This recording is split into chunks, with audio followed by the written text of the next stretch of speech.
I wonder what's on the tube.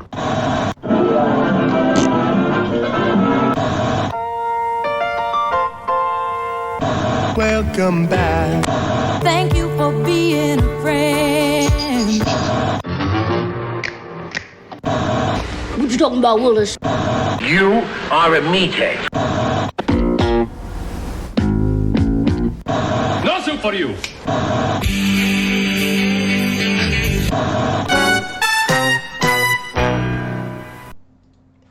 Adjust those bunny ears. Don't touch that dial. What time is it, Jay?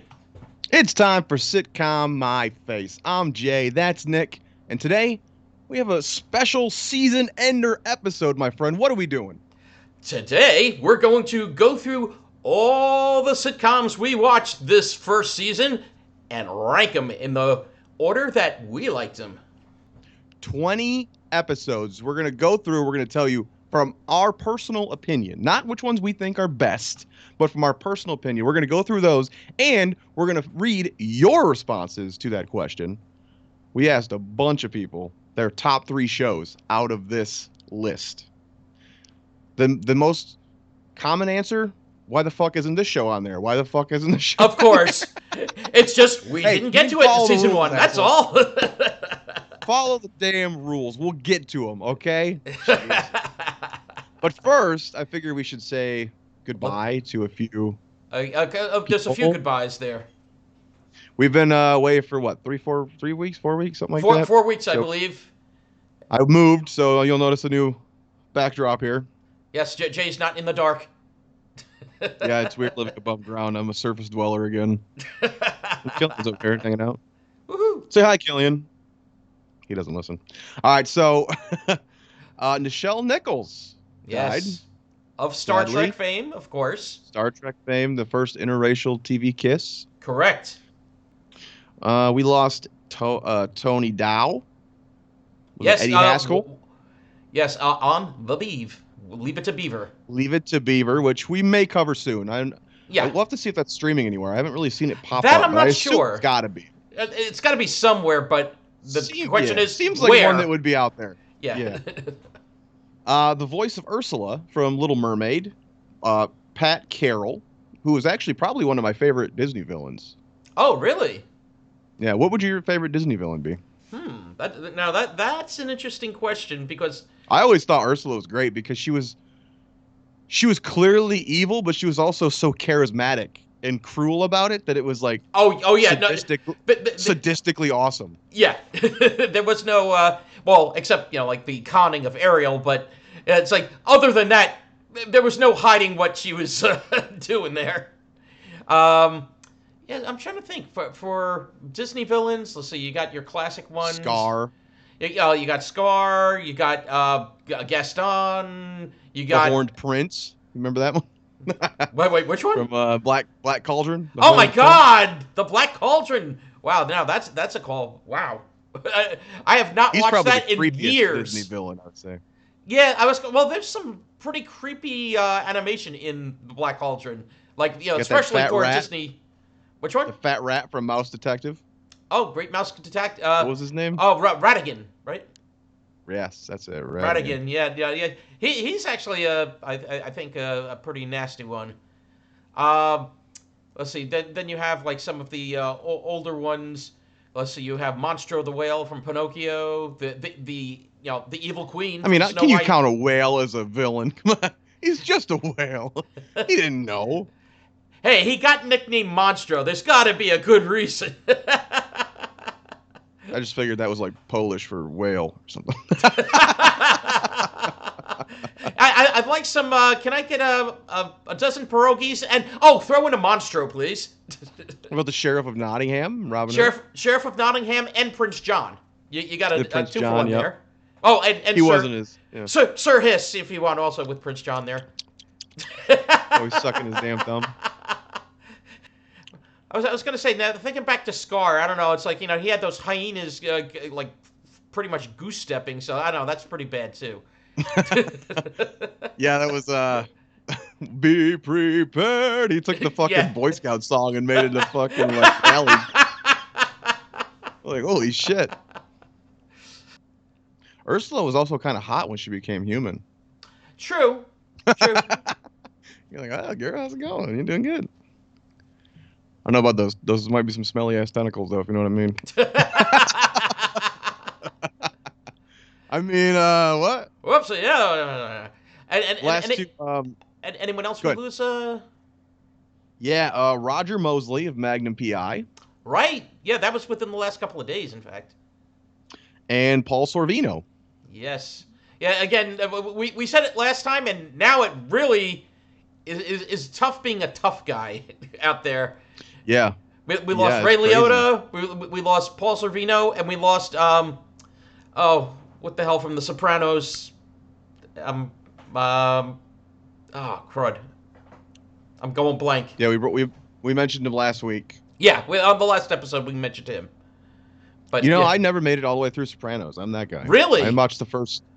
I watched the first season, and then I think I didn't have HBO for a while, and then I kind of fell behind, and it was like, oh fuck, now I got like 6 seasons to watch or something, Well, I'll get there. I'll get there eventually. Did I tell you my Sopranos story as far as with HBO? You mean when you went to that rest stop and that guy whacked you? That's a different. Oh, no. Hey. No.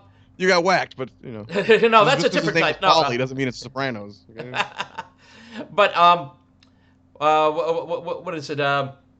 The place that actually was the Bada Bing is right over here too. It's the strip club.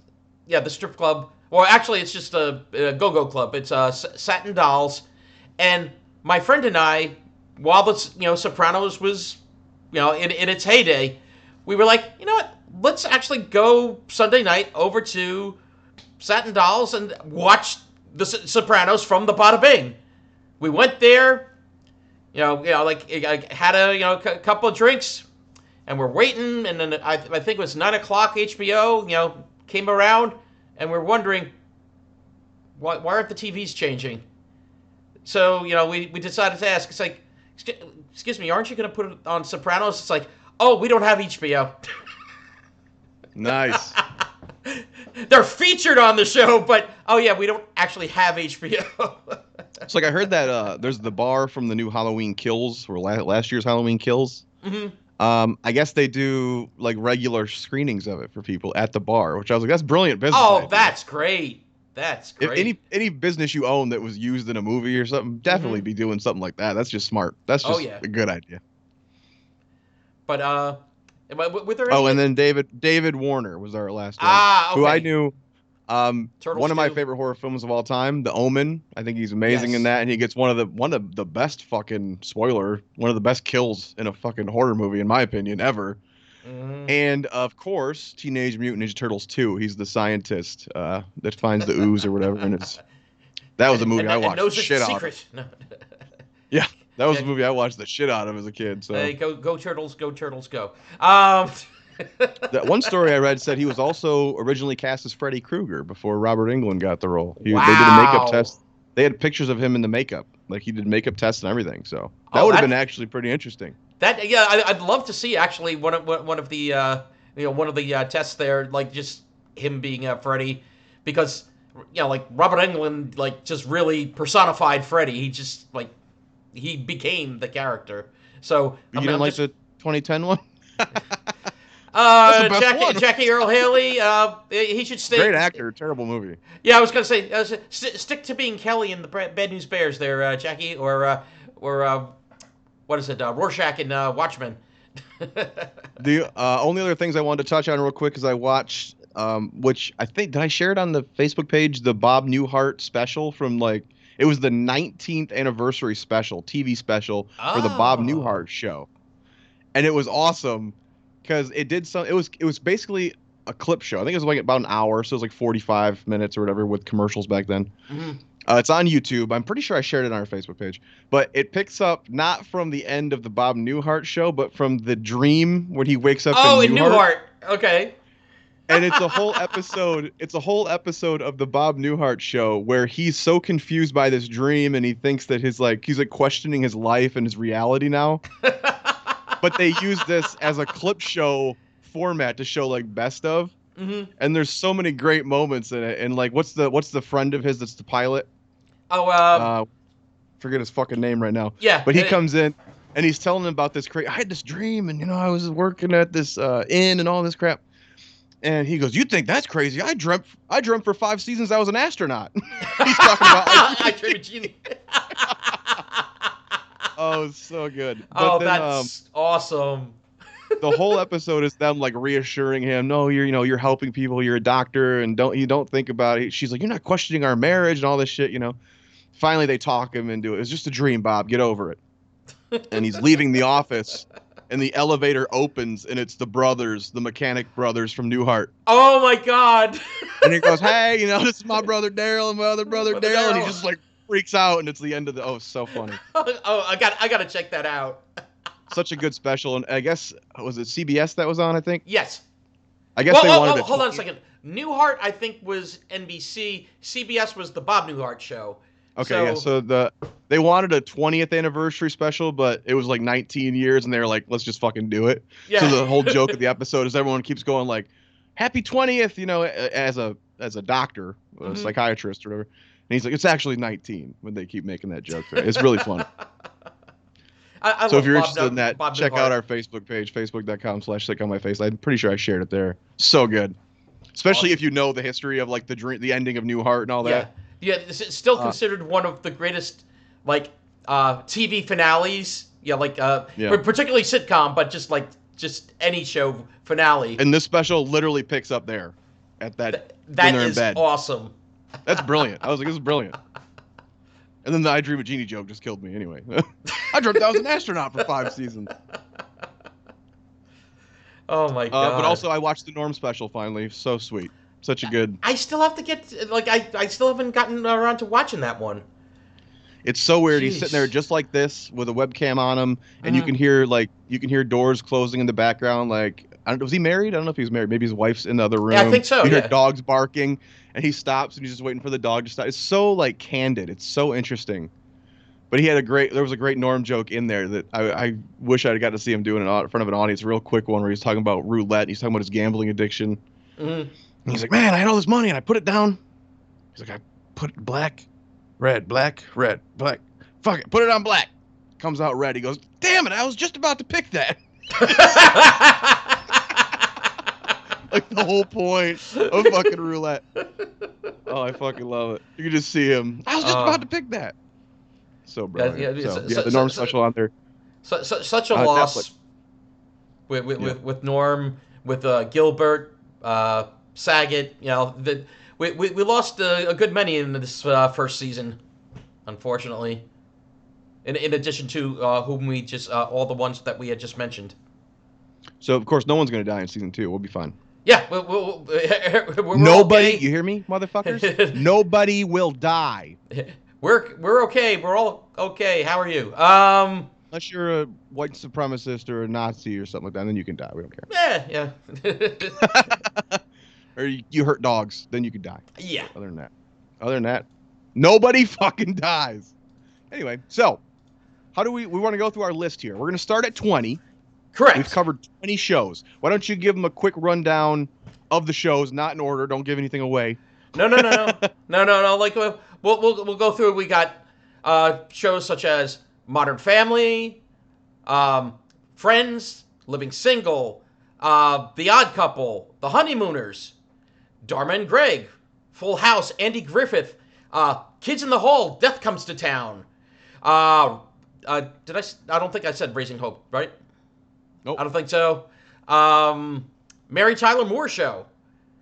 Head of the Class. News Radio.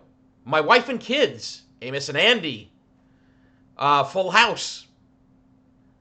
I lost count, but I think you're close. Yeah, I think. I think I must have missed Different Strokes. I think. I'll show you some Different Strokes. Hey now. Different strokes for different folks. Hey. Means a whole new thing in that rest stop you were at with Paulie.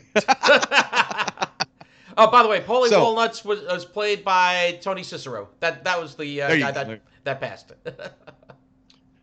So yeah, we're gonna go through. We have each ranked these 20 shows in order of, like I said, not best, but what we think according to us are our favorites. Mm-hmm. Which was No fucking easy task, by the No. way. And it might change tomorrow. That's how Yeah, this shit yeah, goes. I was gonna Maybe- say, as we're talking, it may be changing. This was rough. The first couple, you're like, okay, these are easy. Then you started getting up there. Yeah, it's Even like, like top 15, I was like, ooh.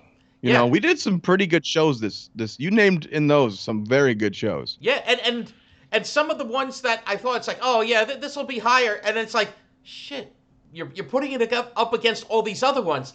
Damn it! It's like you have to like convince yourself, okay, because of this actor, this character, this something. It's like, yeah, this has got to be higher, and then you figure out something from the other show, and it's like, damn it.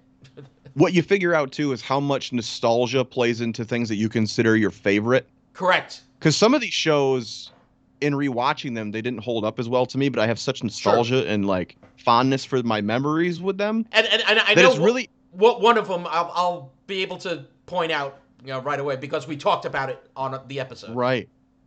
Yeah, and it's difficult to separate those things. So, I was telling him, I think next season we should probably end. As we go through the next season, we're going to be adding these new shows that we watch into these lists. Like I said, things might flip flop. Things might change day by day. If I watch an episode of a show in between here, and all of a sudden it raises it up, that's good. Things might change. But I think the end of next season, once we have the 40 shows, then maybe we do what we think are best. Correct. Yeah, not that's a whole just the different favorite or the nostalgic favorite, but the actual really ranking them on their merits, ranking them on. I don't think my top 3 favorites are the 3 best. I'll say that right now. You know what I'm saying? Like that's a very different list in my head. So that will be interesting to discuss as well. So, do we want to go ahead and start off with your number 20? Well, let's see if my number 20 matches your number 20. My number 20 would be 8 Simple Number Rules. 8 Simple Rules. Yes. This may surprise you. My number 20 is 8 Simple Rules. There we go. So 8 Simple Rules we discussed. Damn it! Like We should have had the showing the card with like, what was your selection? Oh yeah, like the 8 Simple fucking Rules. the Newlywed Game or something. Exactly. It's like, So, where's the strangest place you've ever made whoopee? In the butt.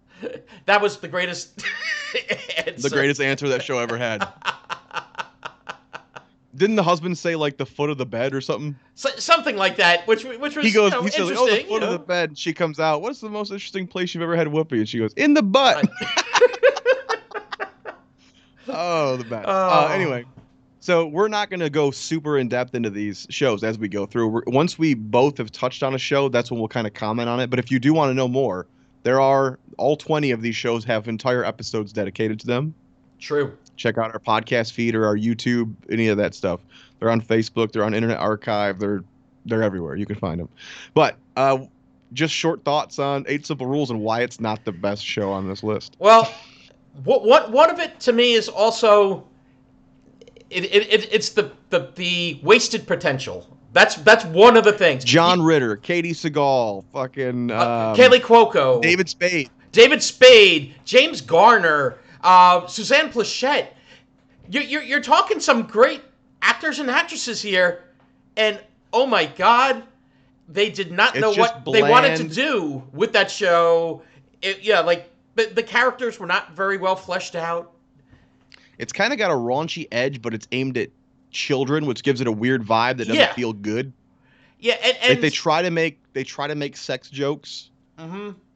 And they also try to give you the very sentimental, as you said, the Full House moment with the music playing, and those two things don't really blend well to me. No, they did so it's like, poor job. I don't know who your audience is. You could say they're trying to aim for the entire family, but I would say by doing that, you missed every single member of the family. Yeah, and of course, after the passing of John Ritter, then it became we're sad about the Cry show. Yeah, but the Cry show. We're sad about Dad's gone show, and it's like that was 2 or 3 seasons. That was 3, right? 3 seasons, I think. And he died after the first one, I believe. Yeah, after the first season, basically so you got 2 the second season season. Of them crying about. Yeah. Yeah, just not a good show. I don't recommend it. It's sad because I love John Ritter. I love Katie Seagal. I love David Spade. Yeah. Number 19 for you. Number 19. Let's see if we're still on, like on par here. Head of the Class. When up against everything else, yeah, that fell to 19 for me. My number 19 is actually My Wife and Kids. Okay. Yeah, that's coming soon to a list near you with mine as well. So your number 18? My number 18. Now, this is, I'm sure, going to be higher for you because of the nostalgia factor, is Full House.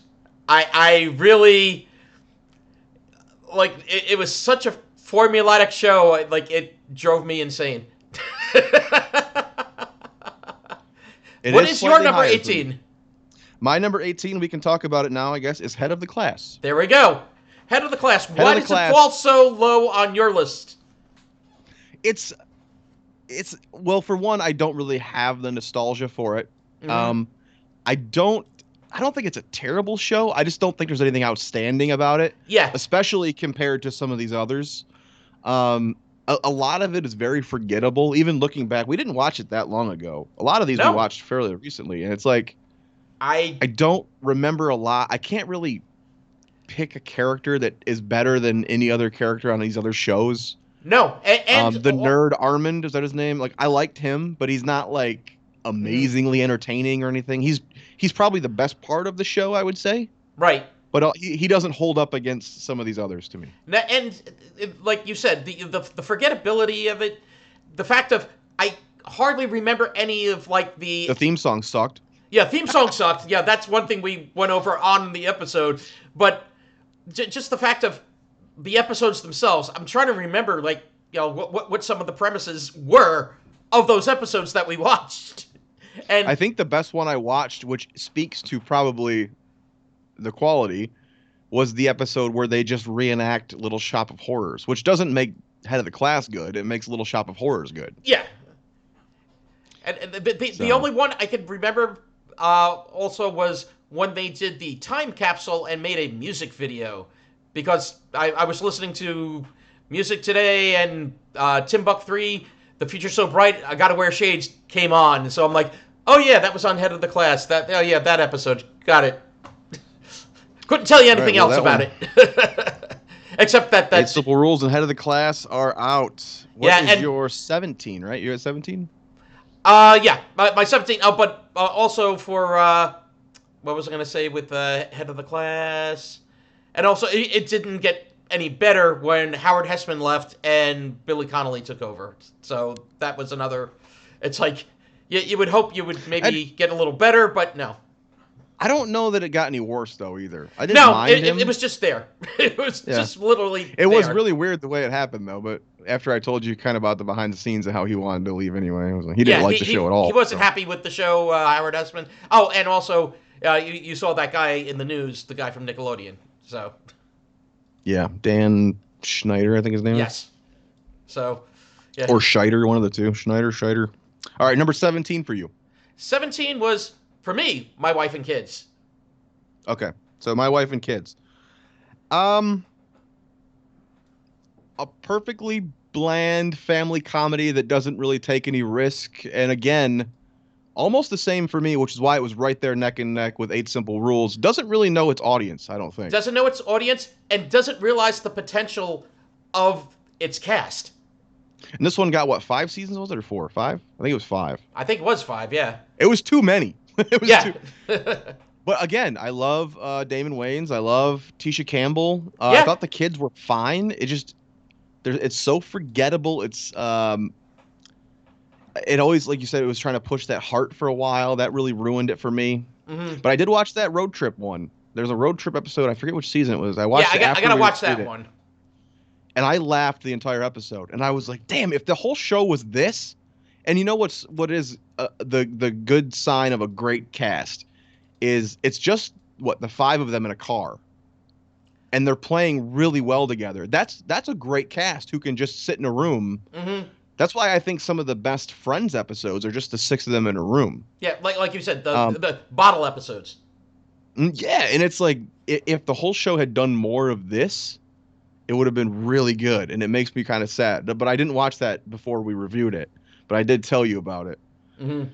So there was a lot of fucking potential there, which is real sad because, yeah, like you mentioned, I think during our review that you thought Tisha and Damon were just kind of winging it, more ad libs, and it didn't really feel like they were telling a Yeah. story, right? Yeah, at times. There is a lot of that. It doesn't. It does give it a fun vibe when she's just laughing all the time, but it also it's like, move along, get to a joke, please. You know. Right. Anything else you want to cover on that one? No. What was your number 17? Curious. Dharma and Greg. Dharma and Greg coming soon, also to a list near you. Dharma and Greg. So you're number 16. 16, and this, just to let you know, I'm also going to start introducing my wife's list because there were 4 that she didn't like, she hadn't watched, so she couldn't actually review. So the rest of them she ranked.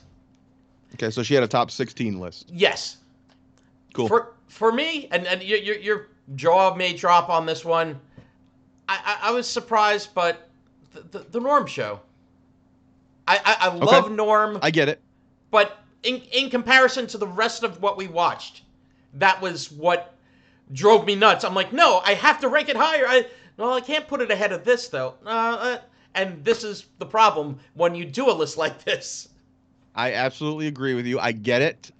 We talked about the writing wasn't always the best on the Norm Show. Right. Norm was always amazing. I thought Laurie Metcalf was always amazing. Yeah, their delivery was saved awesome. a lot of bad jokes on that show. Exactly.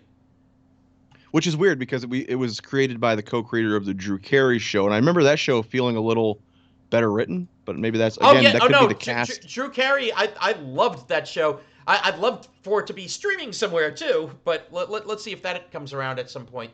I think that's the same thing though. The cast probably saved a lot of bad writing with their hilarious performances.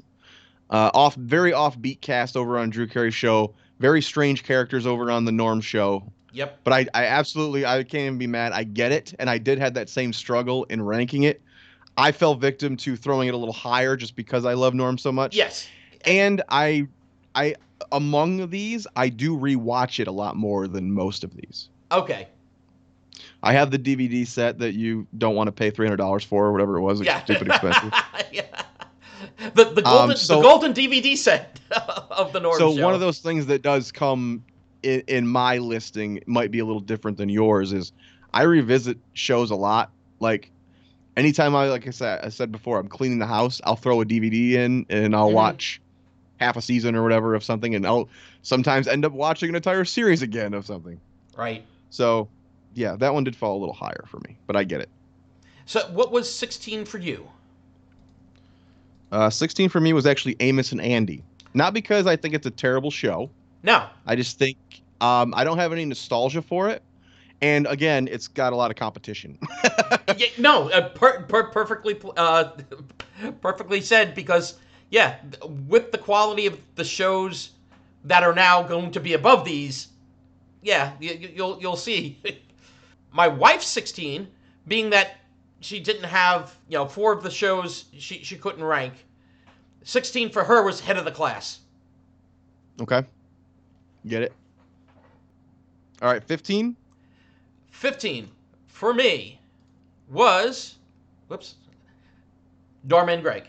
You said it already. Yep. That is kind of surprising that you put it higher than I thought for sure that would be really low on your list. It was. What made you bump that up above some of these? I'm surprised you put that above the Norm Show, honestly. Yeah, no, I was debating on that too, and it's like, you know what, there were good moments in that show, and like a couple of good characters that I'm like, oh, okay, you know what, I'm taking, like the two fathers were great. The parents are amazing. We discussed that on our review as well. They were truthfully one of the things that saved that show. And didn't even save it. They made the show. Yeah, they made that show. And that lasted, 7 or 8 seasons? I think it was 4. Was it only 4? I think it Oh, was like 4. am I thinking of number of episodes in the one thing? Never mind. Okay. I remember you mentioned Fago on an episode. Oh, wow. Michigander stuff. You wouldn't understand. That's all right. It's all right. It's like Anyway, so anything else on Dharma and Greg? JJ, Secret Juggalo. But Dharma and Greg, it's definitely a show I could throw on in the background. It's not hurting anything.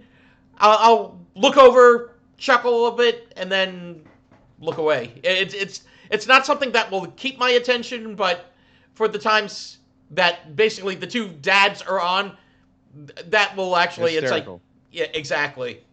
Later in the run, too, I think they started having the, I think her dad worked for his dad, and those were some of the best scenes ever of that whole run. But yeah. It's weird that Fago's kicking in. It's weird that it's called Dharma and Greg, and they're kind of the least interesting part of the show. True. Especially, I will say, and we mentioned it on the episode too, to me, Greg was like one of the least interesting characters. You know, like Dharma was the goofy one and stuff, and you know, like. Isn't that weird? Because him and his dad are quite similar, but his dad's the funnier, more interesting version of that character. Yep. Yeah, weird. The dad is actually, if they fleshed Greg out better, could have been. Yeah. Well, not.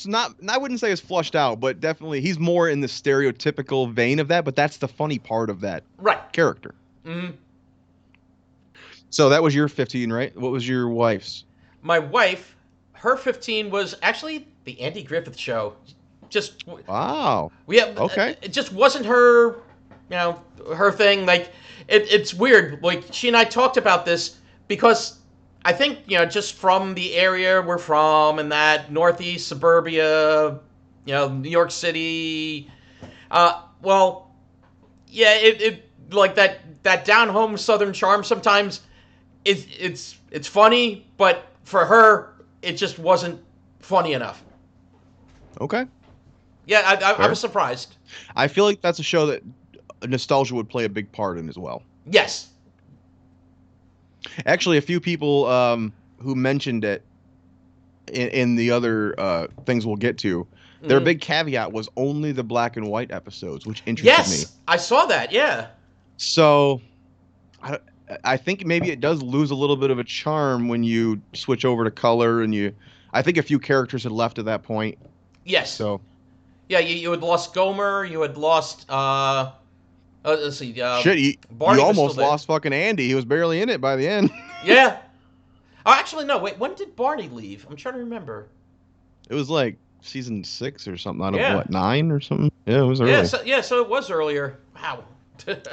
Yeah, weird. So my 15, Full House. We can discuss Full House. Full House. For you, did you think I'd put it higher, or did you think I'd put it lower? I thought it would be in the high teens. And you put it in the mid-teens. So, and yeah, Full House. Actually, as a child, this was probably my most important show. No joke. I'd come home, I'd watch it every day, reruns, whatever. I remember, I think it was on TGIF. I remember watching that a lot. It was just a very comforting show, and I came from a latchkey kid house. My parents were never together. My mom was always gone. I was usually home alone. And like I said, I think that's why I loved Bob Saget so much, is he felt like an adopted father to me. A lot of my morals, I don't have many, but a lot of my morals I feel like I did learn from him. So it does hold a good place in my heart, but as an adult, there's really nothing for me there besides nostalgia. So... Understood. And I mean, I like John Stamos and Dave Cooley. I think they're funny elsewhere now. But as a kid, I thought they were very charming and very funny on that show. Right. No. And I always had a crush on Stephanie, so there was that too. Oh, there you go. and she's even hotter now, so that worked out well. and what is it though? Right now, there's a bitter feud or whatever going on with DJ and who is this one? JJ, not JJ, you. J. I have a bitter. Yeah, let's put that in the ether. I have a bitter feud with DJ from Full House. Yeah. No. She keeps trying to get with me, and I just keep telling her no. It's not going to be. I'm No, interested in your sister. I don't know. It's one of these younger, like TikTok star people or whatever. And I don't have TikTok. I'm not giving my info to China. same here. I'm not I'm not on TikTok. Fuck you! You're not getting my info. It's just like one of those like in the news. It's like what is this? I pulled 20 people that I know personally as well for these other countdowns, and that was among a lot of people in my age range favorites. Wow. I'm surprised. I'm surprised. It's got to be that nostalgia, man. The goggles. It was such a huge, important show for my generation. I don't even know why. I don't know why. I think it was the only thing our parents let us watch. There we go. But all right, number 14. What you got? 14. I enjoyed this, but again, compared to everything else, Kids in the Hall, Death Comes to Town. I really enjoyed this, like the series. It's great because it's a one-off bite of the apple. Just you sit back and what was it? 10 episodes or 8? Wasn't it 8 episodes? Such a fun little couple hours of turn your brain off and laugh, and you don't have to binge 15 fucking seasons of some of these things. And it was so funny. If you were already a fan of the Kids in the Hall, you'll be more so after watching. And if you've never watched the Kids in the Hall, this is a good first taste. Perfect. My what was your wife's 14? 14 for Tracy was Full House. Covered it. All right, my 14. I don't know if this will anger you. The Odd Couple. Yeah, I was gonna say I know you did not enjoy The Odd Couple the way I enjoyed The Odd Couple. I enjoed it, but I guess we'll get to it when you cover it. Yeah, right. and the thing is with that one, there were so many episodes missing from Hulu that it's like, wait, where's this? Oh, wait, where's this?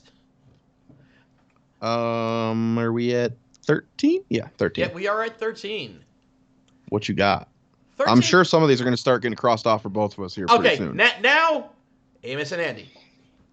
Amos and Andy. Okay. Your thoughts? Amos and Andy, it was actually a really funny show. It came Very out funny. A lot funnier than I thought it was going to be. Given its time frame and given also some of the source material, like again comes from the radio show where actually 30 years that fucking radio show ran. Yep. That's insanity. That is there any other show besides The Simpsons that has run 30? Yeah, that's true. But for for the radio show, the creators of Amos and Andy and stars were actually two Caucasian dudes playing African Americans. So, actually, I think this was one of my favorite episodes we've done. I think people should go back and listen to the Amos and Andy show. I think it was a surprise. It was, I think, the biggest surprise. It's such an interesting show, and neither one of us were really familiar with it. So when we took it in, I think I watched like 10 or something, 8-10 episodes. Yep.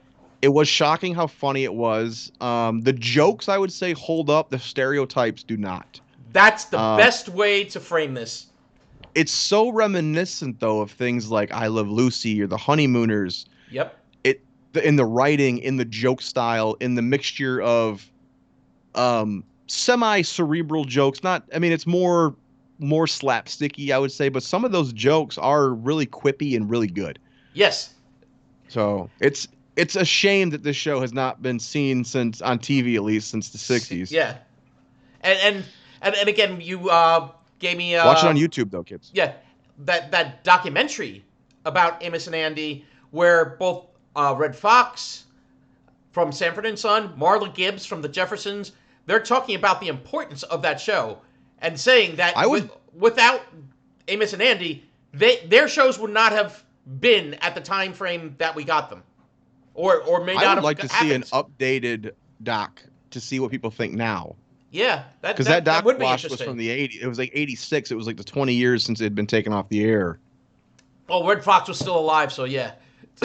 I would love to see a doc on that now, talking to some of today's, African American stars and see what they think, how the younger generation would take it. Because it's almost like they would immediately dismiss it, but I don't think it should. I think those actors deserve the credit. They were so good. Yeah. Yeah, the only one that I would not ask is Will Smith because he may slap the hell out of me. So I wish you would. We'd be a lot more famous right now. This podcast would shoot through the roof if he slapped the shit out of us. That'd be there great. we go. All right, number for your 13. What was yours? Different Strokes. Okay, and like even though for me nostalgia, it's coming soon. In fact, it's coming real soon for mine. There's a lot of shitty seasons that drag this one down a little bit for me. Yeah, and where the charm ran off. Early. And understood. And just so you know, for my wife, 13 was Dorma and Greg. Yep. Different Strokes. I enjoyed watching it, and I mean, it's an interesting show in the walls that it broke down at that time. I think it is. It's charming. Arnold was funny. Willis was funny. Even Mr. Drummond, I think, was a great fucking TV dad. Yeah. This is kind of the end of that Jefferson's All in the Family vibe of where it's okay to discuss race, and it's okay to discuss race in a more edgy way. But also the show is very kid oriented and friendly. So we said they're handling race with kid gloves, which to me it works very well. The stuff for me that doesn't work is the overly sappy. They do sometimes. They'll do the Three's Company misunderstanding, like the one where he hears Drummond on the phone. And he thinks he's talking about getting rid of the kid. Like some of that phony, because there's such a real conflict. I feel like they didn't need to do the phony shit so much. Right. No, and they did it. No, I get you on that. Yeah. They could have sat down and had a real conversation, and it would have been more impactful than him thinking he heard him say this or whatever. No. But so. Yeah, and Different Strokes also had the honor of having the most, like, a very special episode. Yeah, which some were good and some were not. Right. But, and also it had a lot of crossover, I remember, too. Crossed over with, what the hell is that? Facts of Life. It crossed up because Mrs. Garrett actually started on Different Strokes and then became... the headmaster there or whatever on Facts of Life, and then Hello Larry with McLean Stevenson. Stop making up shows, bro. No, it was it was real. This is why he left MASH, and I'll use that until we get to the series MASH because you'll see how he leaves MASH. So we're at that was my 13. So we're at what? You're 12? Yeah. Well, being that we talked about Different Strokes. Hey, 12 is Different Strokes for me. And for me, anything to add? I'm sorry. Anything to add? No, it was. As you said, this is the part where it really got harder to actually rank some of these shows because of nostalgia factor versus how much did I really like it? How much did I like the characters, the actors, the actual scenarios and like episodes? So I was like, I think Different Strokes goes down here. And the wife? The wife actually for 12 was Kids in the Hall, Death Comes to Town. That was my 12 as well. There we go. Yeah, so we weren't too far off. No. Like I said, great one-off, very funny. If you're interested in getting to know the Kids in the Hall, great way to start it. Yes. 8 episodes, and you'll laugh. That's all I got. I think the first 3 seasons of the original show are on YouTube now for free. Oh, nice. Okay. People forget that YouTube has a movie and TV section, but there's some good shit on there. So we're on number 11. What you got? Okay. Now you're going to see, like, with me, too. This is where I put it. This is where I put Andy Griffith. It just out of the top 10. And it was, again, really shuffling around. Where do I want this show? I'm in a movie based on the Andy Griffith Show, Nick. I know. You're putting it at number 11? I know. All right, what was your wife's 11? She put that at like 15, right? Yeah. Tracy's 11. Wait. She didn't put her 11. The 11 was a mystery, right. apparently. My number 11, Nick. The Andy Griffith Show. Holy crap! Yeah. It is weird. It's a great show. It is a great show. And, like, for people that also grew up in that era, tons of nostalgia. Again, anybody who's planning on doing a show like this, I just recommend covering a lot of shitty shows if you want good shows to always be in the top. Yeah. That's the problem. When you do a lot of good shows, you're going to have some tough choices. And like I said, it just missed top 10 for both of us. Yeah. We're on 10. We're doing the top 10. Okay. Here we go, kids. Top 10. This was fucking hard, man. Oh, hell yeah. Like I said, it got hard for me around 15-ish. I was like, God damn, these are such good shows. Yeah, I was surprised by where I ranked certain things. But for me, top 10, and this is one of the shows that drove me insane. I did not know where to put this show. I enjoyed it so much, and I'm happy that you enjoyed it as well. But I think I know what you're talking about. Living Single. Are you shocked that wasn't on my list yet? You thought it'd be lower, probably? I thought it might have been like the scraping the 10. Like somewhere like right below it or at it. And for me, it's at it. Well, I guess we could talk about it because my number 10 is also Living Single. There we go. I'm very glad you introduced me to this show. It's not one I had ever seen before we covered it for this podcast. And I fucking laughed my ass off. Overton won the whole show over for me. Yeah, and truthfully, when you look at the shows that we watched, I think he is one of my favorite characters in the shows that we watched. Yeah, there's other great characters, but just like, it's like, oh, crap, I forgot about Overton. It's like I would say that if he wasn't on that show, it would greatly suffer. Yes. No, definitely. But, yeah, I would be like Married with Children without Al Bundy. Mm-hmm. That's how integral I think he is to that success.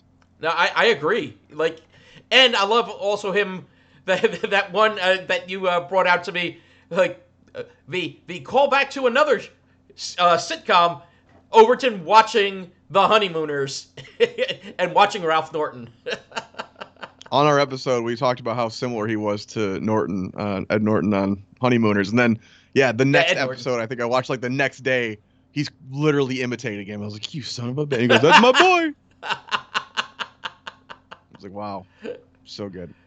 Great show. And again, when you brought it up, in my mind, it wasn't that I had negative thoughts of it because I had never seen it. But I was also like, as someone who watches a lot of fucking TV, I was like, it seems like if it was really good, I would have heard more about it. And I've never heard a single person talk about it until you brought it up. And that's one of the things that, unfortunately, that show suffered for.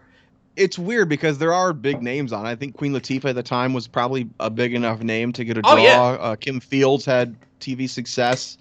Yeah, so when you brought it up, it was almost like the title gives me nothing. When you said the name, I didn't really think of that show. And I think I even confused it with like Designing Women or something because it was like those titles mean nothing to me. Like actually a lot of these shows, you would think that with how big of a success they are, the title would have more impact. But a lot of sitcoms names don't really fucking mean anything. Right. Like Dharma and Greg. That fucking title gives you nothing except for the characters' names. That's it. The only thing you'd have to watch the show to know if you give a shit.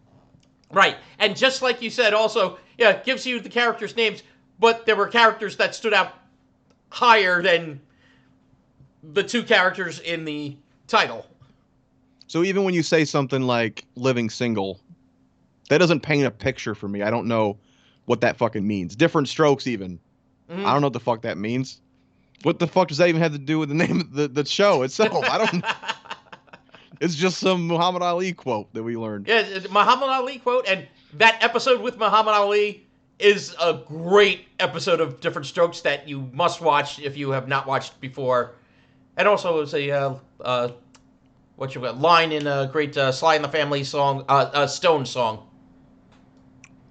My well, we'll go with your number 9 first. Okay, this one I wanted to put higher. You, again, this is one of the ones you introduced me to. It's the role reversal of Living Single, right? Yeah, and I was like, okay, where do I put it in amongst all these other shows? Damn it! Unfortunately, at number 9 is Raising Hope. I get it. No, I with the competition, I get it. Mm-hmm. What was your wife's 9? Oh, by the way, my wife's 10 was The Honeymooners. And Wow. Okay. and 9 was The Odd Couple. For her. Okay. Too high. No, I'm just kidding. Hey. So that was 9? Yes. 9 and 9? My 9, we could talk about then, The Norm Show. You put it a little lower. Yes. Again, I put it here just, it's mainly him. I think that his delivery is so brilliant. Yes. As we discussed, even with poor material, I think he elevates it. I just think he has that, especially at that time, he had so much to fight for. I think that he had just been fired from SNL, and this was his first big outing. I think he was just firing on all cylinders, and I think it worked despite the poor writing. Yeah. No. And you bring in a veteran like Laurie Metcalf, who, yeah. if you don't know her by name, if you've ever seen Roseanne, she's Aunt Jackie, and it was always one of the most brilliant shining stars of that show as well. Correct. And in fact, wasn't she the one that won a lot of the awards for that show? One of my favorite Roseanne end credit scenes is when they're sitting on the couch and Laurie Metcalf sitting there polishing her Emmy. Yep. And Roseanne had not won an Emmy yet, but Laurie Metcalf I think had won 1 or 2 already. And she's sitting there polishing it. She's like, "Give me that! That's mine!" She's like, "Fucking!" They're like fighting over the couch and shit. And Dan comes in, I think, and is like, "Break it up, you two!" And then he steals the Emmy. You know, it was just so funny. Another show we can't wait to get to. Yeah, spoiler. I love that show, except for the last season. Yeah, but same. that show was really great about breaking the fourth wall in those ways. But yeah, again, going back, love the Norm Show. But Norm actually wrote for Roseanne. Did you know that? Yeah, no, I was surprised when I learned that too. I was like, what? So 8. We're on 8. 8. Again, fighting for the top. It's like, damn it. And it's our most recent episode, I believe, News Radio. Such a funny freaking show. Great characters. Okay. Great characters. Your wife's number 8? Her number 8 was Different Strokes. I think it was a nostalgia factor for her. My number 8, again, it was very difficult to put even this show this low. Modern Family. Oh, wow. I'm surprised. I was also surprised. Yeah. And there's a lot of factors in that, but we'll get to that when you bring up Modern Family. Okay. Number 7. Number 7. Again, the fight goes on, but Night Court. Oh, damn. Okay. All right. Yeah, I'm as surprised as you are. Your wife's number 7? Her number 7 was Night Court. Wow. Okay. Yeah, I didn't even realize her 7 was Night Court as well. But yeah, my number 7, Mary Tyler Moore Show. Wow. Also, lower than I thought it would have been. The stiff competition. Oh yeah. Well, we can't talk about any of those yet because they're all not matching yet. So we got to go to number 6. And we can finally talk about a show that you mentioned much earlier, Odd Couple. Odd Couple. Okay. Yeah. That was number 14 for me. Right. Yeah. So again, definitely differing opinions on that one. Well, we'll get to another stat later that kind of blew my mind, but I don't think it's a bad show. It's harder for me to relate to two old guys bickering over and over and over, especially, and I did mention it on the show, a lot of the jokes repeat. It's very repetitive jokes. The whole, why didn't you call? You're late for dinner. They did that so many times. The FU joke was multiple episodes and in the movie. Yeah. It just got a little repetitive for me. I think the performances are great, but I do think that Felix is a fucking cunt. Yeah, I was gonna say, I know your hatred I hated him. Versus Felix definitely dropped the number for Odd Couple for you. Oscar in the movie is more of a prick than Oscar in the show. Yes. So like Oscar in the show, I just kind of felt bad for.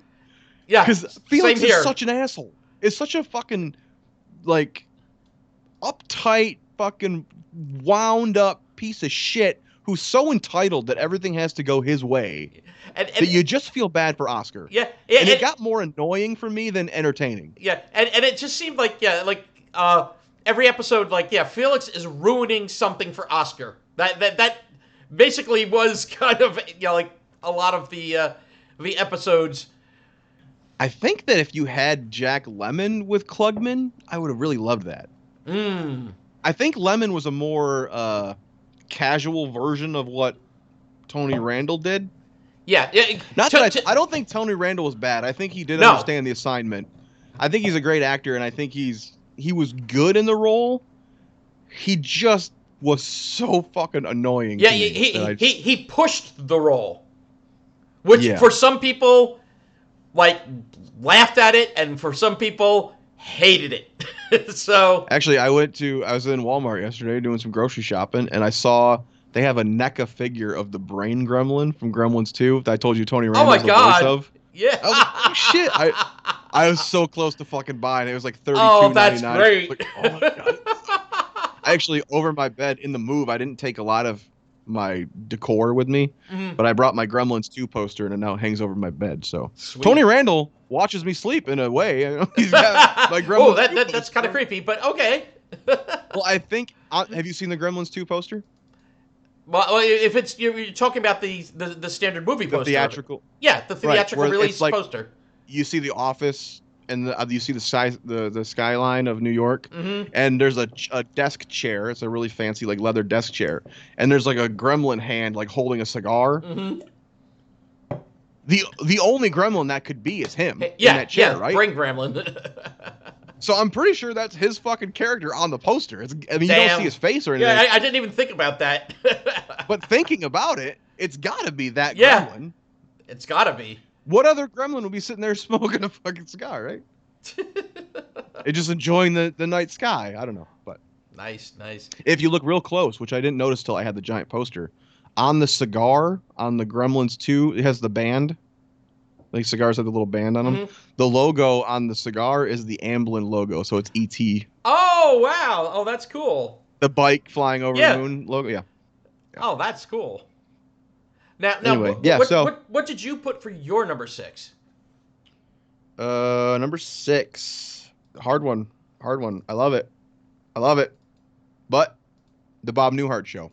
Ah, yeah, it's a great show. And we'll be talking about it soon because it's on my list. Still to come, but yeah, very soon. These top 10s are more jumbled than I expected. I'm kind of surprised. Yeah. What was the wife's? Tracy's was Raising Hope. Okay.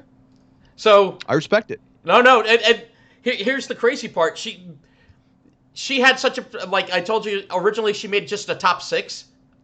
And she kept moving that one up and down. She couldn't figure out where to put that one because she... Did she watch it with you, or did she watch it when it aired?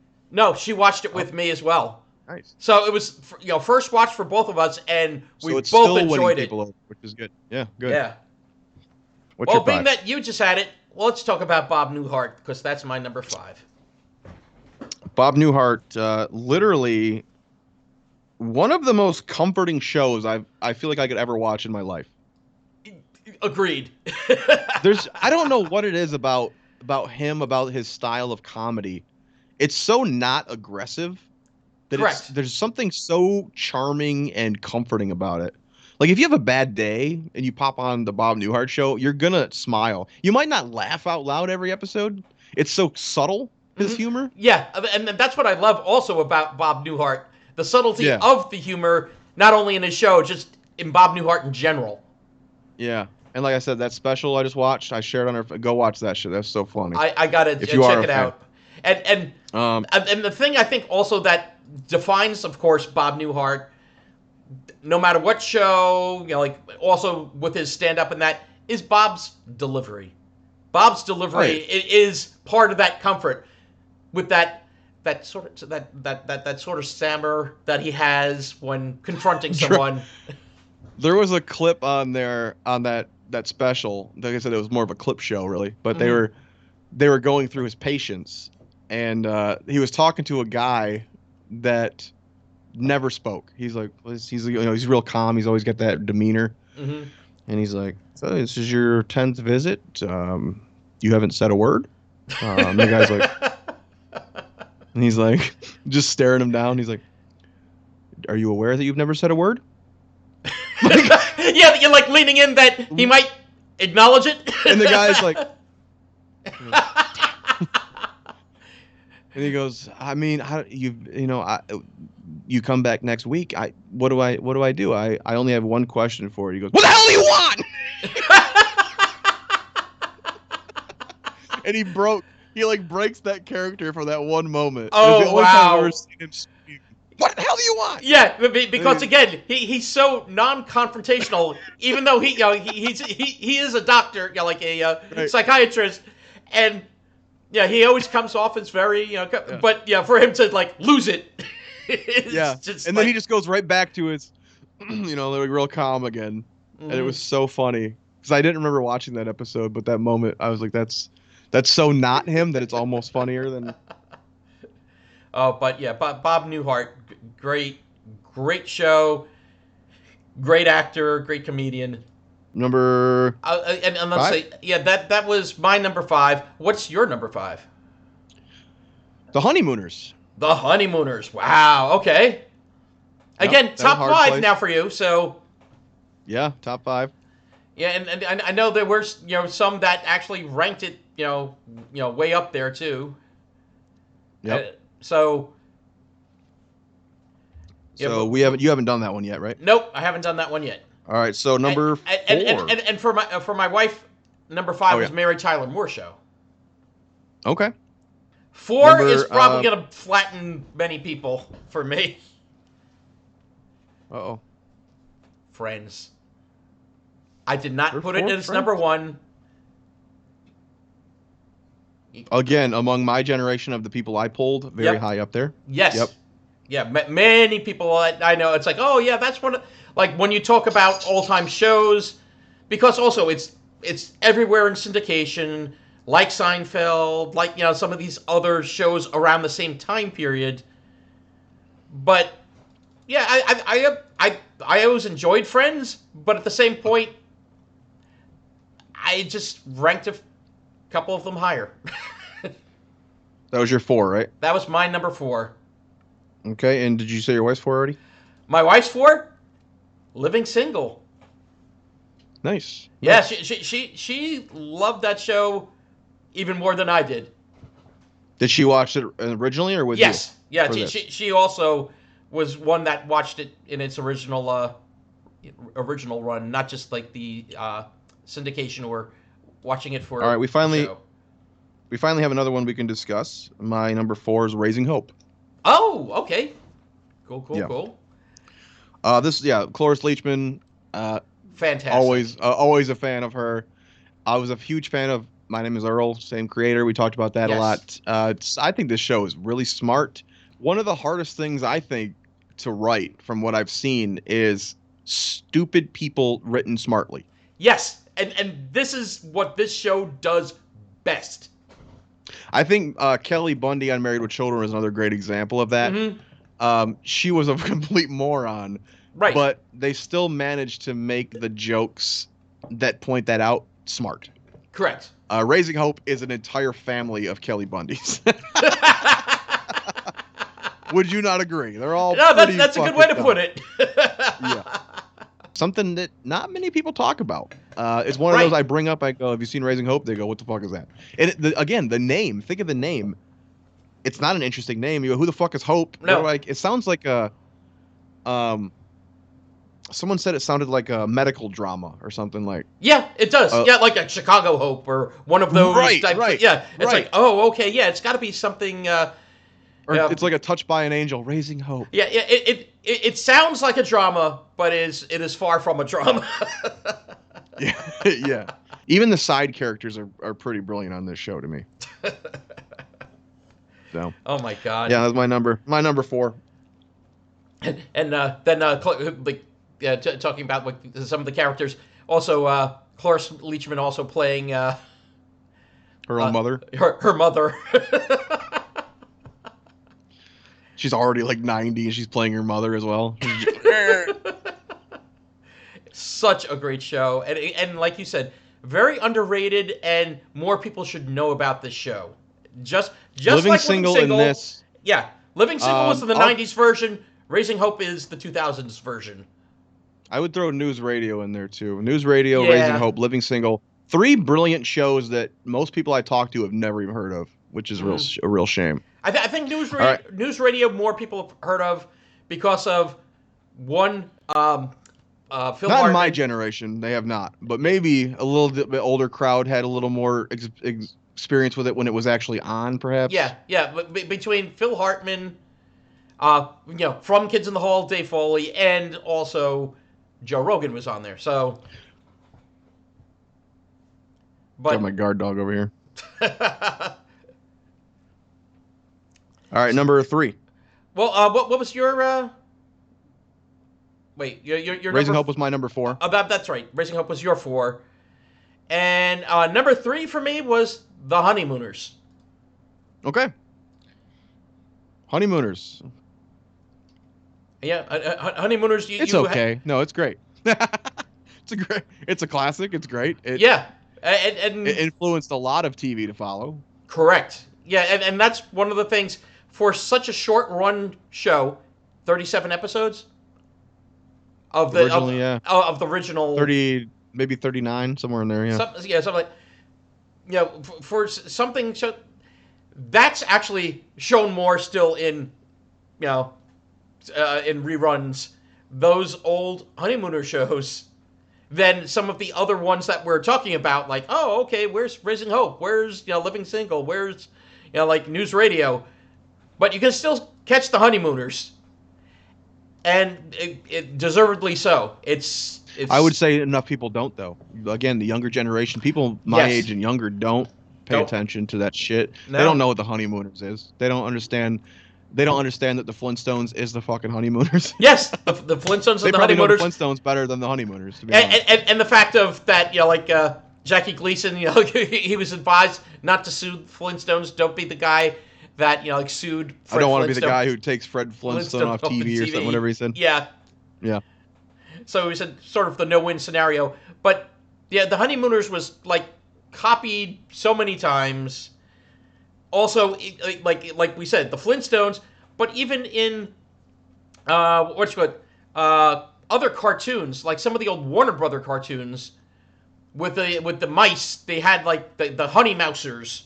I remember was a couple of episodes of some of the old Warner Brothers cartoons. So yeah, it was such an influential show. Great timing, great casting. The entire cast is great. It's one of those rare instances, especially for that time, where the wife is so good too. Yes.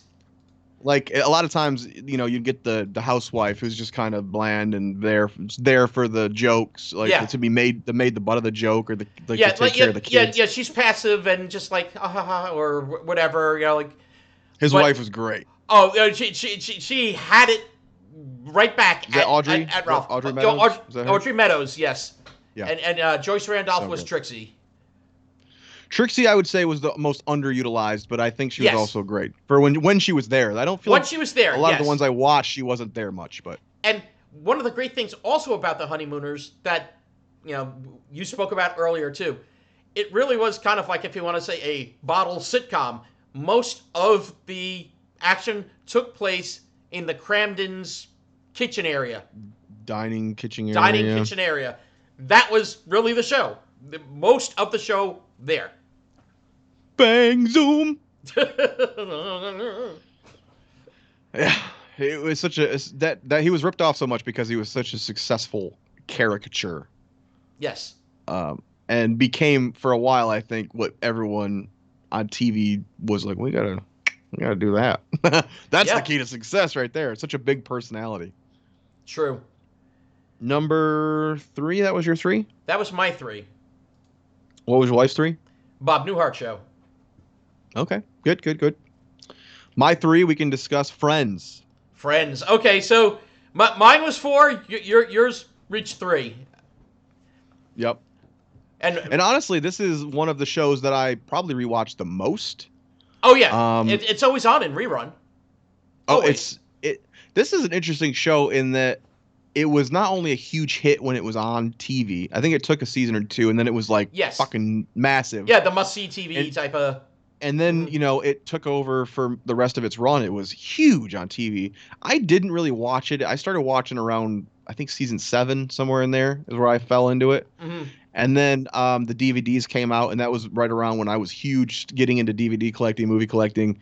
I would buy all the seasons, and I would watch them. Watch the DVD seasons fucking probably eight times through in my life so far. Many a time. Mm-hmm. And then it went into reruns, and you didn't really hear about it for a good 10 years, and then it hit Netflix or whatever. And now again, at the university, kids all of a sudden are talking about this 20-year-old show. Oh, Friends is the greatest show of all time. And you go, why the fuck are you watching a show from 1994?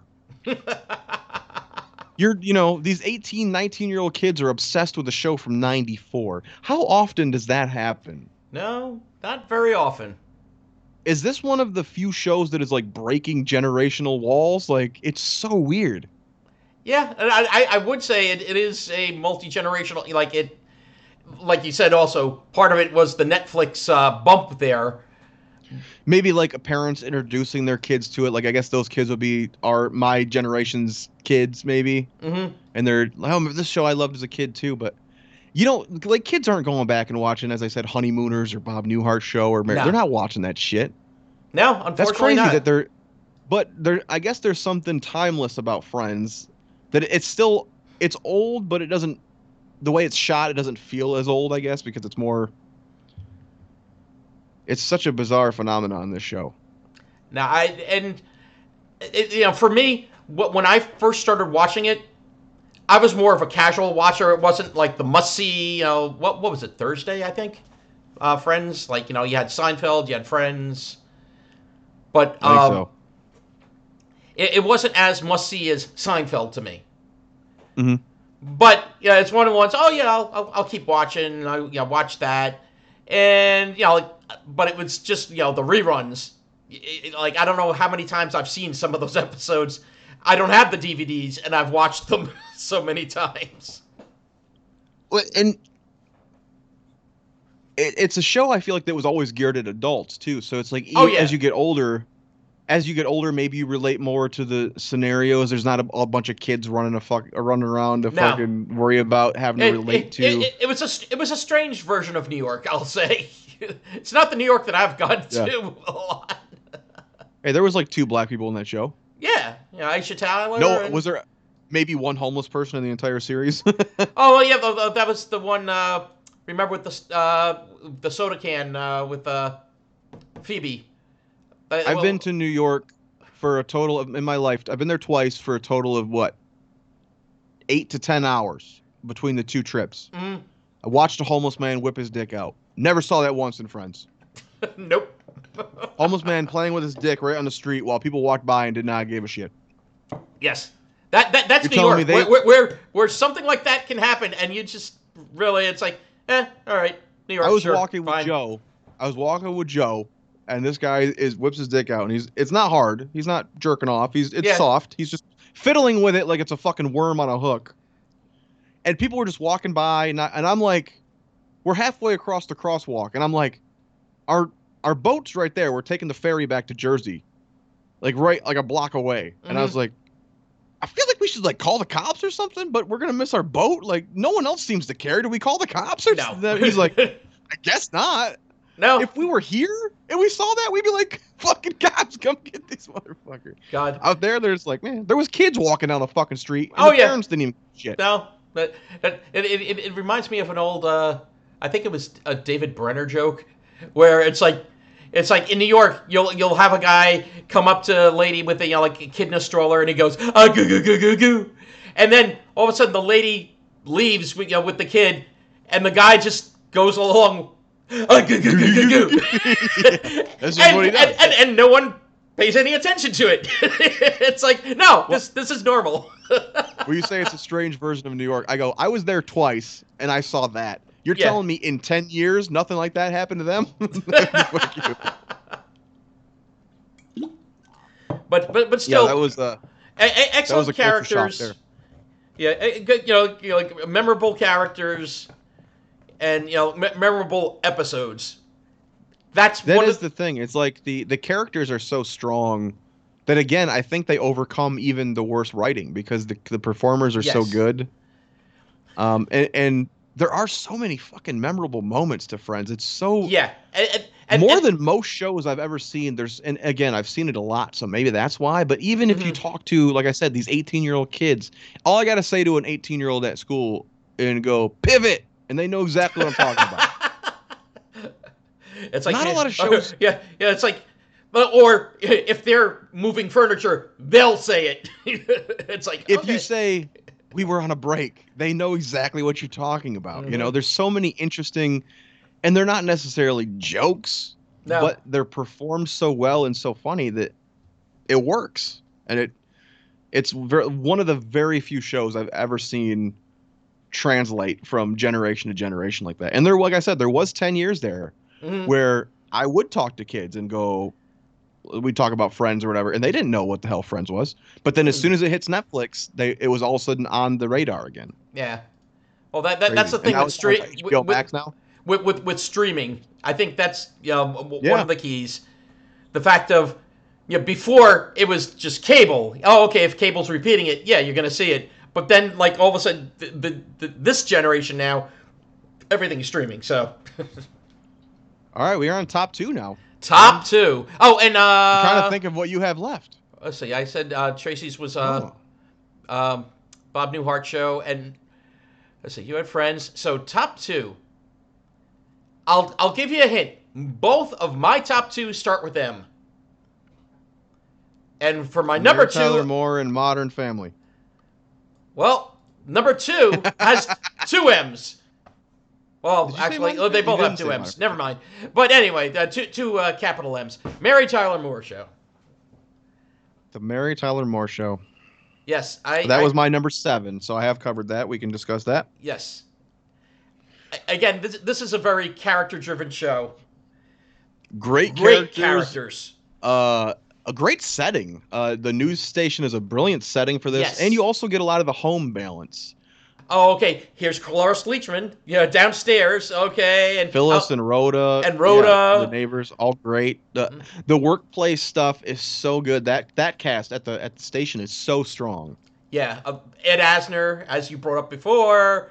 What was it? Gavin McLeod. You have Ted Knight. You have a character named Murray Slaughter. I mean, that's Murray Slaughter.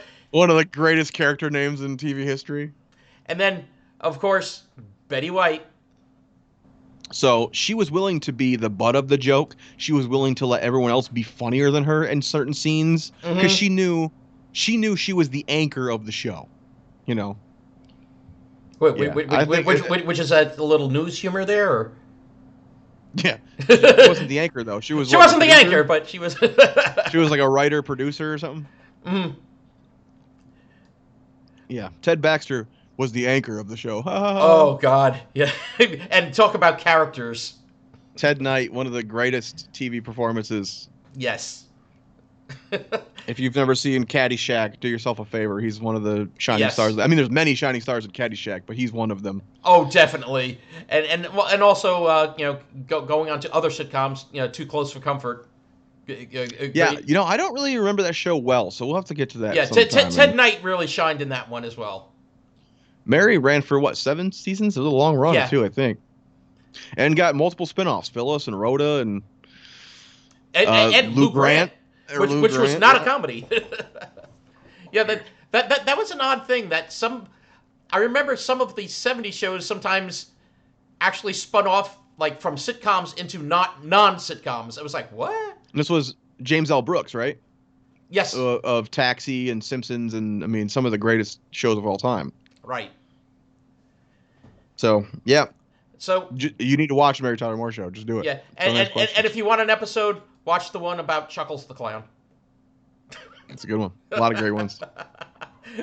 or the dinner that Sue Ann puts together, or that one where Betty White poisoned everyone was so fucking good.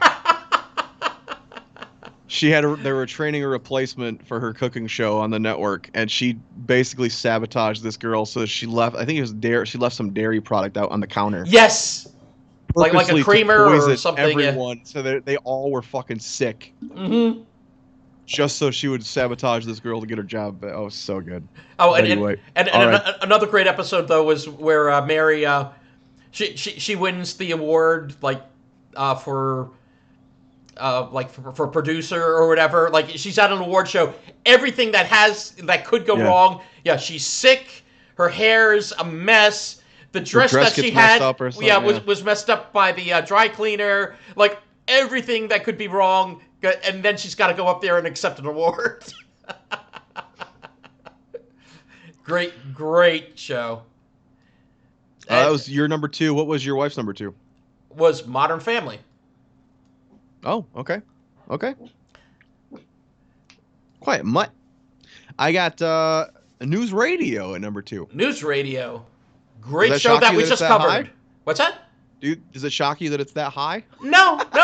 Again, because that is one of the shows, and in watching or rewatching some of these shows, like Tracy was like upstairs, and I'm watching downstairs, and she hears me laughing my ass off. It's like, what are you watching? It's like, I'm watching News Radio for the next episode. And, such a brilliant, underrated show. And yes. As we discussed last episode, not enough people talk about it. Not enough people know about it. No. But it is, again, it's one of those shows you could pop in any episode and you will belly laugh. Yes. Yeah, I think this show has some of the most belly laughs of any of the ones I Mary watched. Tyler Moore, Bob Newhart, they're brilliant shows. They're smartly written, but I don't feel like you get a lot of belly laughs out of them. You know, they're more like, that was great. That was smart. That was brilliant. Mm-hmm. News Radio, I feel like you're going to laugh out loud. Yes. And sometimes you just need that. If only to burn a few calories because you're a fat ass who just sits around watching sitcoms all day. Not talking about us. No one we know. Yeah. That other guy. That other guy over there. That guy. Yeah. That guy. You. Right there. You. Fat fuck. No. But News Radio, again, talking about great characters. Yeah. Phil Hartman. Phil Joe Hartman. Rogan, Dave Foley. Mr. James. What's his fucking name? Stephen Root. Oh, so good. Stephen Root steals that show. Stephen Root really steals that show.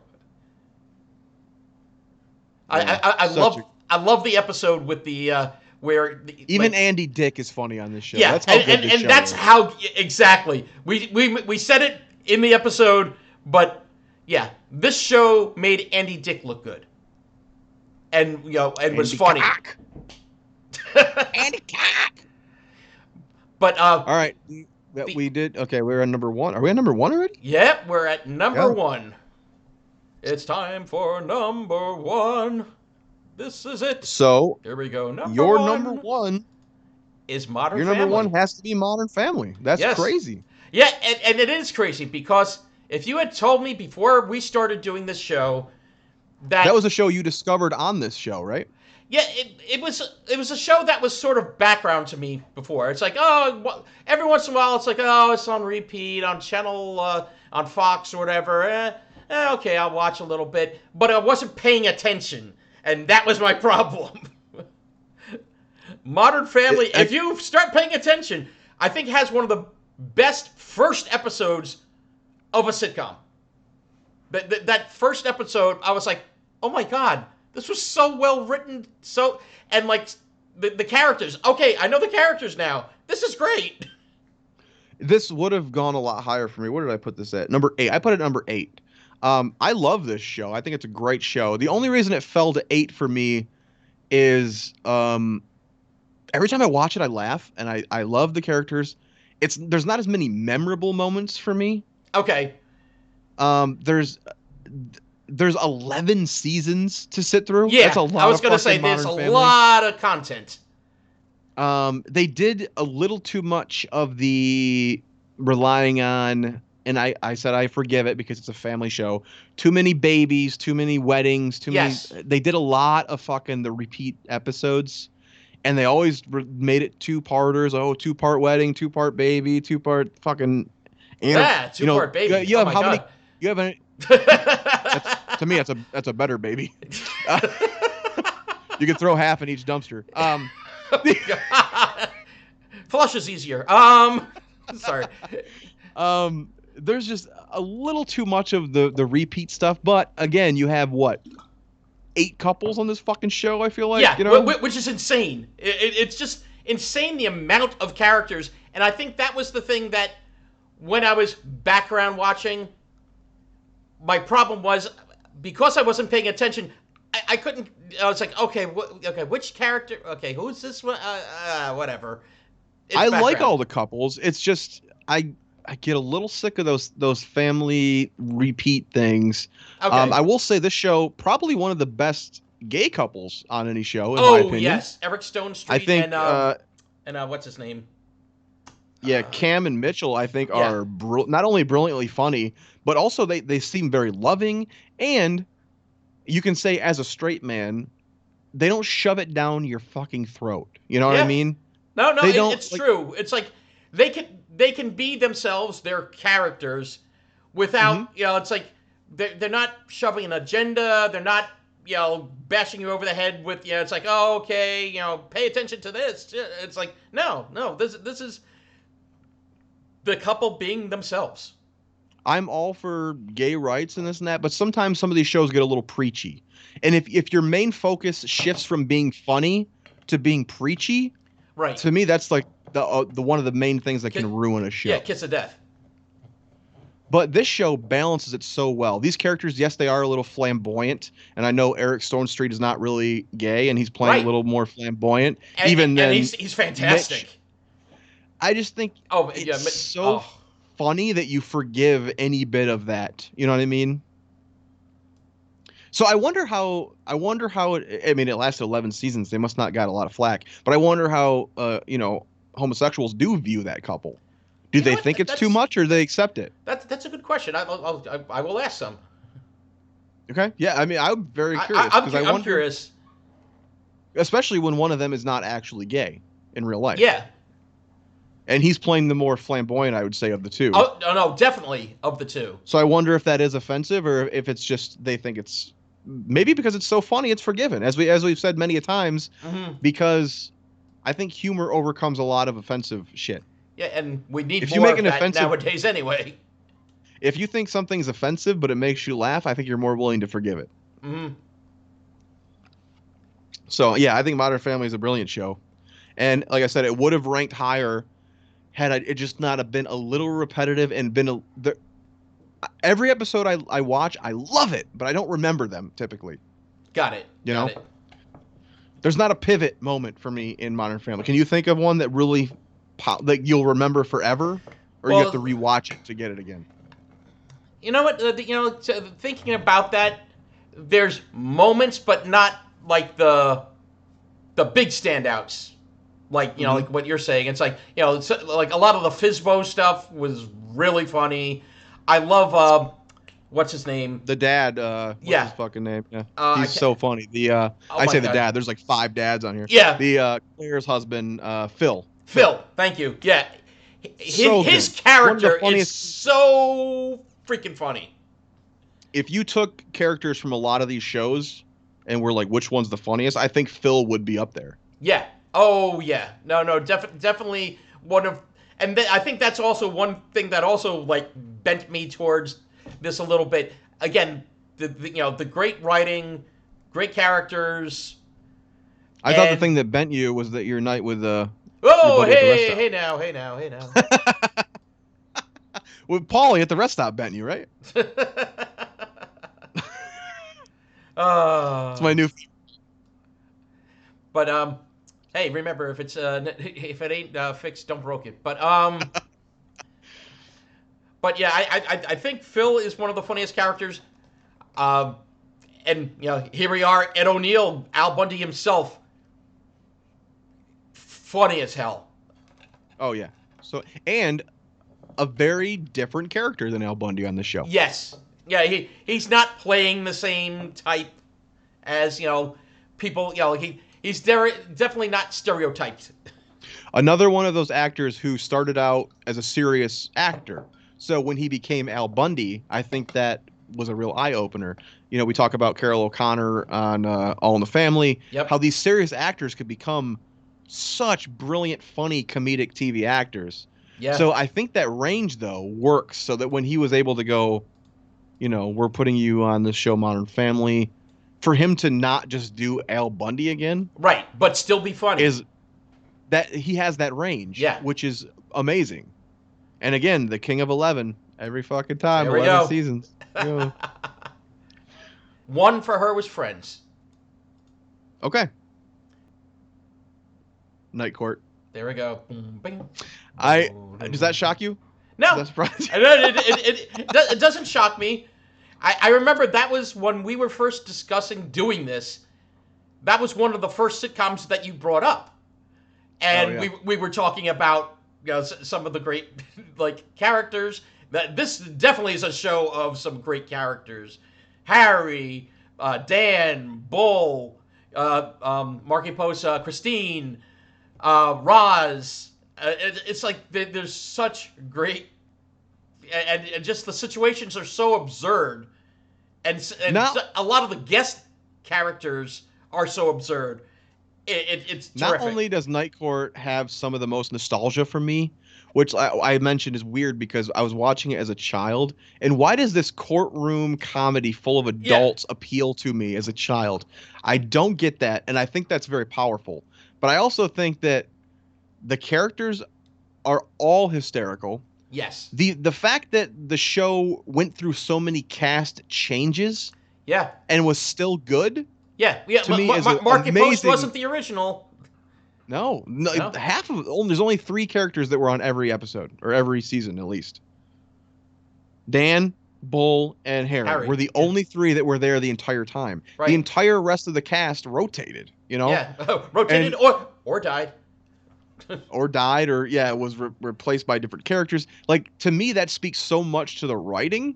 Yeah. So as someone who loves discussing shows, it's also a show that I can not only discuss in the fact that it's so funny, but also that there's so much behind the scenes that's interesting to talk about for me.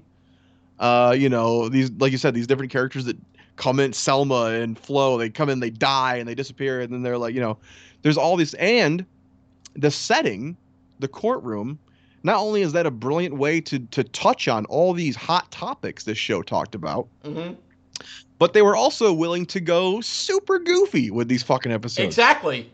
Yeah. To the point where Bull's an alien and fucking Dan gets stuck with Eskimos and all these crazy fucking side stories that you wouldn't expect from a courtroom show. No.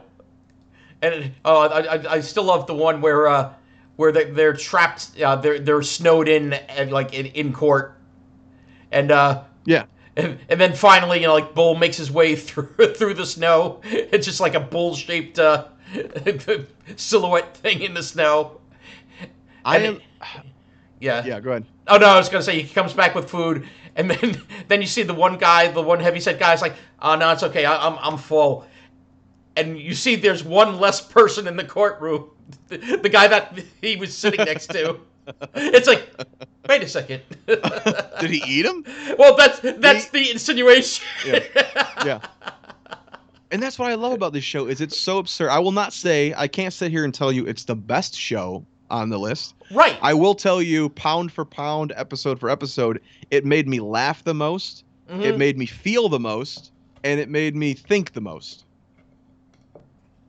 There was suicide episodes. There was racially charged episodes. There was immigrant episodes. I was going to say politically charged, immigrant episodes. Yeah, it's like, How many shows run that range with such funny characters? Right. That's hard to do.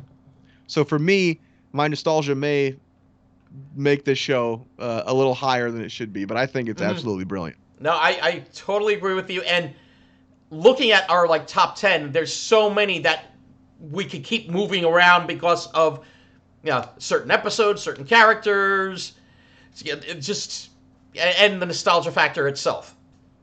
I am both extremely excited and terrified for the new Night Court reboot. Yeah, because we're only getting Dan as far as we know right now. Right. Yeah, for the characters from the old show, so far that seems it.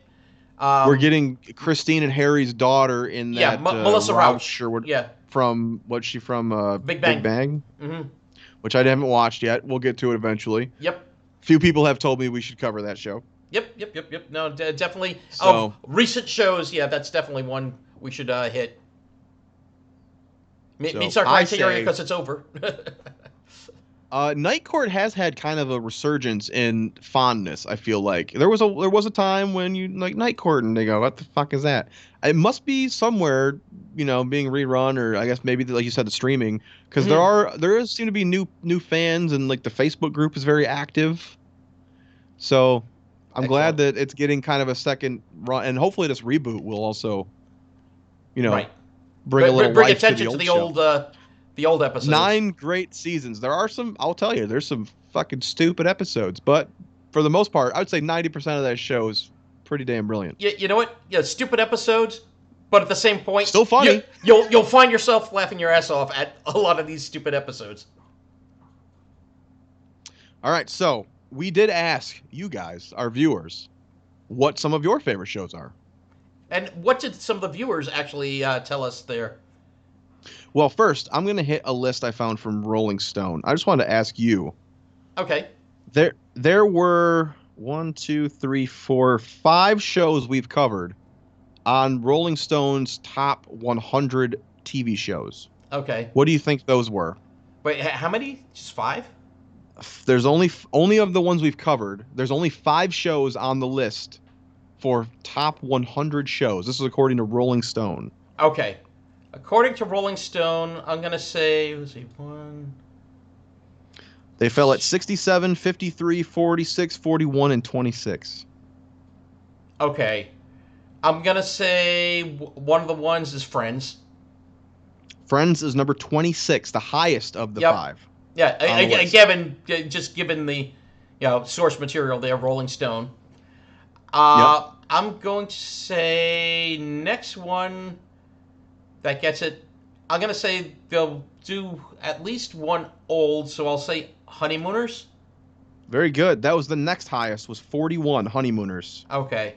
Now comes the interesting part. So you got what fills out the rest of the 53 and 46. Yeah. What fills those out? Because I doubt there were a lot of dramas and stuff on the show, on the list. As a matter of fact, I think number 1 was like Breaking Bad, and then The Wire, and then Sopranos, or maybe. Oh, okay. So Sopranos, it was just Wire. TV shows, not just TV shows in general. So these are just the sitcoms that we've covered that were on there. Okay, I'm gonna say for other ones. No, I don't think any of those would make it. I'm gonna say, you know what? They may be hip. I'm going to say News Radio. No News Radio. Did not make it. Okay. All right, so let's see. Of the other ones, Mary Tyler Moore? Was the next one, 46. Mary Tyler Moore Show. Wow, it's interesting that when I'm hitting them, I'm getting them in their order. You are getting them in order from best to last. Okay, so I've got 3 so far, so 2 left, right? The other 2, I think you ranked pretty high. Okay, so I'm gonna say, well, let's see if which they ranked lower, which is interesting. Let's see if they ranked Modern Family then. Nope. Okay. This is where I'm not sure.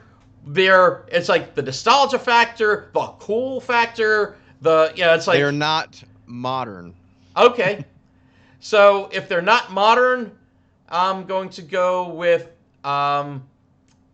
No. How about go with The Odd Couple? The Odd Couple was number 67 Okay. That's the lowest ranking one of the 5 that were on there. Okay. And you almost said the other one. Okay, Bob Newhart show. Bob Newhart was 53 on their list. Okay. Now, what I thought was funny was their top 3 sitcoms. Like I said, the other ones were kind of dramas or whatever, medical shows. Their top 3 sitcoms. Seinfeld? Number 5, Seinfeld. Okay. Was 5 on the list. Number 6. I'm gonna say Cheers. These are shows we've not. Good guess, but actually Cheers wasn't on there. I don't think. Really? Okay, that I'm surprised. Okay. Maybe it was really high. Maybe I don't think I saw it though. Okay. Number 6 was Simpsons. Simpsons. Okay. And number 9, All in the Family. Oh, nice. Which those were the top 3 sitcoms on their list. Okay. Everything else in the top 10 there was like a drama or something. But so I put in I think 4 or 5 different Facebook groups. What are your favorite 3 shows out of this top 20 list or this 20 list? Of course, if I put it in the Bob Newhart group, you got to account for the sway. Most people are going to say Bob Newhart. If I put it in the Modern Family group, most people are going to say Modern Family. Yep. If I put it, you understand. So take that into account, which is why I kind of will just say this is their number 1, and then these are the next 3 to make up for that curve. You know what I mean? So overall, in the Night Court group, we only got a handful of votes, but of course, Night Court. Head of the Class came in very high. Wow! Ooh. With those votes. Now that's weird because maybe Night Court, Head of the Class, same era. You think they're going to gear toward the era, perhaps? Right, the era, but still, I'm shocked. And there was also a tie for Dharma and Greg, News Radio, Different Strokes, Andy Griffith, Bob Newhart, and The Odd Couple. Wow! Now that's a smorgasbord of choices there. Now, for the Modern Family group, we got 21 votes. So coming in top for them, now you're assuming they're going to gear a little more modern, right? Yep. So Modern Family and Friends were actually tied in the Modern Family group. Wow, okay. With, strangely enough, 3rd place was The Odd Couple. Okay. Right? For Modern Family group, okay. My friends, I pulled 20 of my personal friends that I know in real life, messaged them, said, hey, here's the list. Let me know your top 3 favorite shows. They said Night Court and Andy Griffith were tied for 1st. Wow, okay. Weird juxtaposition there, I thought. And then tied for 2nd was Full House and The Odd Couple. Again, strange. Yeah, that's... Wow. And then tied for 3rd were, let's see, Full House, Odd Couple. And then for 3rd was tied The Honeymooners, Raising Hope, Modern Family, and Friends. Oh, and Mary Tyler Moore. They're all tied for 3rd. I'm surprised at some of those responses. Then we had the biggest outpouring of all the groups I posted in, with over 150 responses, was the Bob Newhart group. Very active group. Anything you post in there, they're all over it. They know every detail about the Bob Newhart show. Highly recommend this group if you do love Bob Newhart. So of course they voted Bob Newhart show number 1. Of course. After that, they voted in 2nd place. So Bob Newhart had 126 votes. Nice. Of the 150 plus. The next was Mary Tyler Moore Show with 111. Okay. The Odd Couple with 51. And the Andy Griffith Show with 40. So you can see they do sway a little older in that group. Yes, definitely. Yeah, the top 3 there are like same era. And Andy Griffith is a little before that. But I think overall, the general consensus seems to be Bob Newhart, Mary Tyler Moore, Odd Couple, and Andy Griffith. Wow. I'm not surprised on those. Not surprised that people would have them, especially given the groups that you were polling. Right, and I posted in the Raising Hope group and stuff like that, try to get a younger one. The problem is they have to approve the posts, and they didn't in time. Got it. Okay. So even though I posted these like 2 weeks ago, some of them were just approved today. One of them was just approved today. So I'm like, I can't. Well, we'll see I've already afterwards counted what people think. Yeah, I've already counted your votes, motherfuckers. I ain't going back and doing it again. All right. But yeah, But then also there was a lot, like I said, a lot of people who were like, "What? People who don't follow rules. Fuck you." They go, "Why isn't this show on there?" Blah, blah, blah. Because we haven't got to it yet. And I even wrote that. It's like Seinfeld. Where's Seinfeld? Yeah, it's like we'll get to it. It's just in our season 1 we have not gotten to that show.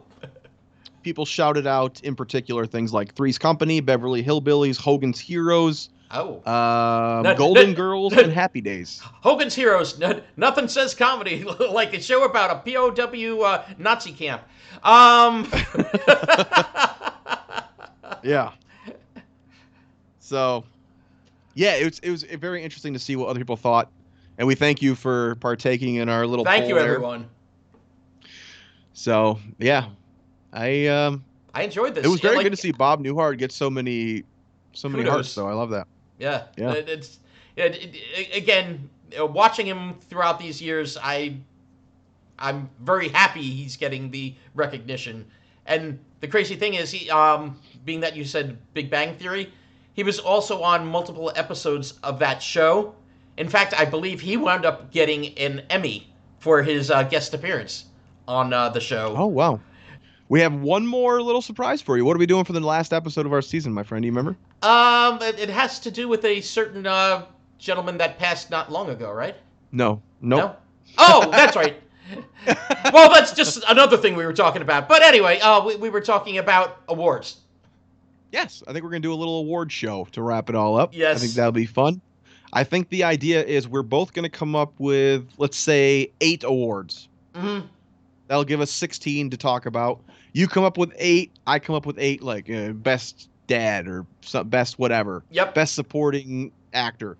We will each come up with an answer for all of those awards, and then we will present them to you on our next show. And that will be the end of our season 1 officially.